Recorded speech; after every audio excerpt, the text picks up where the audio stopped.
Assalamualaikum warahmatullahi wabarakatuh. Halo sahabat belajar matematika, selamat datang kembali pada materi evaluasi pembelajaran matematika. Pada video kali ini kita akan membahas mengenai alignment tujuan assessment dalam pembelajaran matematika.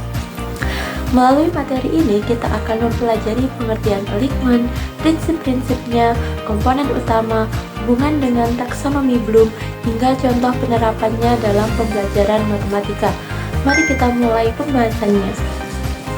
Sebelum membahas lebih jauh, kita perlu memahami terlebih dahulu apa yang dimaksud dengan alignment tujuan assessment.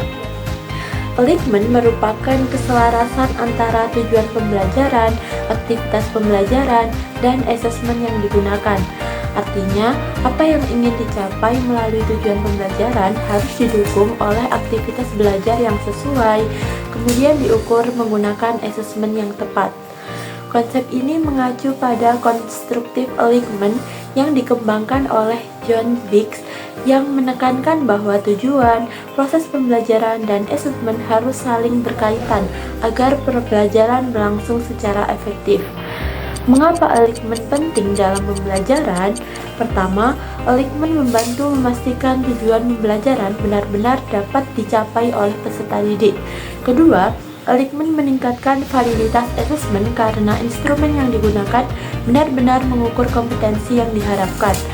Selain itu, alignment juga membantu guru memilih metode pembelajaran dan bentuk assessment yang tepat sehingga kualitas pembelajaran matematika menjadi lebih baik.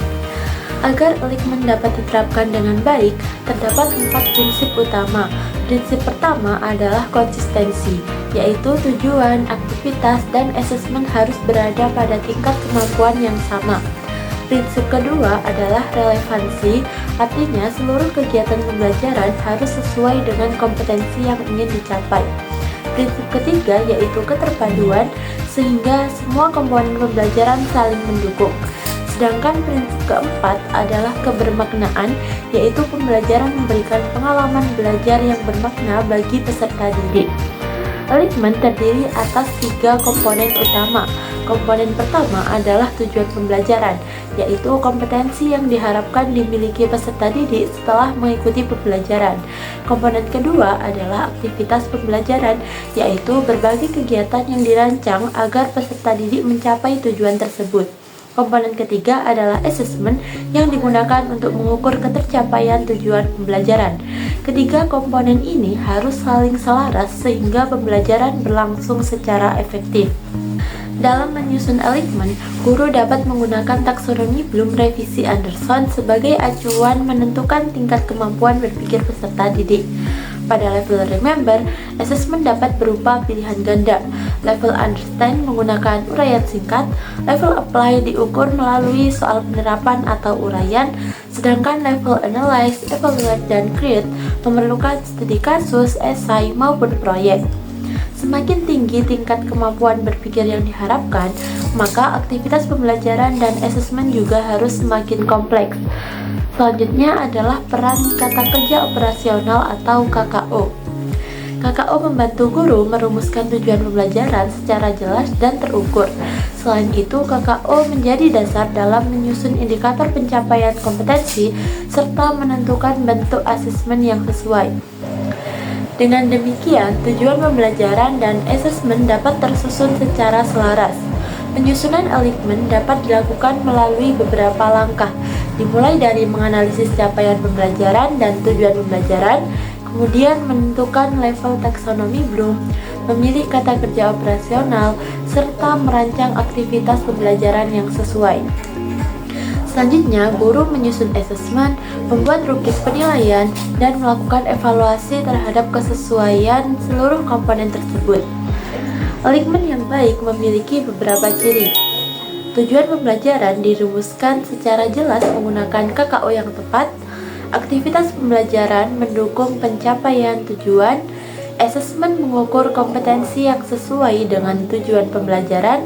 Selain itu, tersedia rubrik penilaian yang jelas serta hasil assessment yang dapat digunakan sebagai dasar tindak lanjut pembelajaran. Mari kita lihat contoh penerapan alignment dalam pembelajaran matematika. Pada materi SPLDV, tujuan pembelajarannya adalah peserta didik mampu menganalisis kesalahan penyelesaian. Karena menggunakan kata kerja menganalisis, maka levelnya adalah analyze. Aktivitas yang dapat dilakukan berupa diskusi kelompok, sedangkan asesmennya menggunakan soal uraian Hodge. Contoh lainnya adalah materi fungsi kuadrat. Tujuan pembelajaran menggunakan kata kerja merancang sehingga berada pada level create. Aktivitas pembelajaran dapat menggunakan project based learning, sedangkan asesmennya berupa proyek. Selain alignment, guru juga perlu menghindari misalignment, yaitu ketidaksesuaian antara tujuan pembelajaran dan asesmen. Sebagai contoh, jika tujuan pembelajaran meminta peserta didik menganalisis grafik, tetapi asesmennya hanya meminta menyebutkan rumus, maka kemampuan yang diukur tidak sesuai dengan tujuan. Akibatnya, hasil asesmen menjadi kurang valid dan tidak mencerminkan kemampuan peserta didik secara tepat. Alignment memberikan manfaat bagi berbagai pihak. Bagi guru, alignment membantu menyusun pembelajaran yang sistematis dan memilih asesmen yang tepat. Bagi peserta didik, alignment membuat tujuan belajar menjadi lebih jelas sehingga proses belajar lebih terarah. Sedangkan bagi sekolah, alignment membantu menjaga mutu pembelajaran dan meningkatkan kualitas proses pendidikan secara keseluruhan.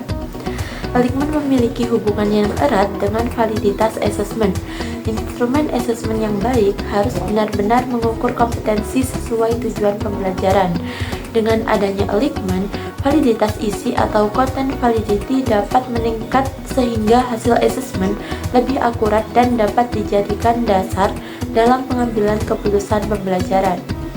Sebagai penutup, dapat disimpulkan bahwa alignment merupakan keselarasan antara tujuan pembelajaran, aktivitas pembelajaran, dan asesmen. Taksonomi Bloom dan kata kerja operasional menjadi dasar dalam menyusun pembelajaran dan asesmen yang tepat. Melalui alignment yang baik, guru dapat menghasilkan asesmen yang lebih valid, objektif, dan bermakna sehingga kualitas pembelajaran matematika dapat terus meningkat. Demikian pembahasan mengenai alignment tujuan asesmen dalam pembelajaran matematika.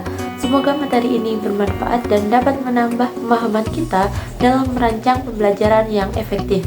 Terima kasih atas perhatian Sobat Belajar Matematika. Wassalamualaikum warahmatullahi wabarakatuh.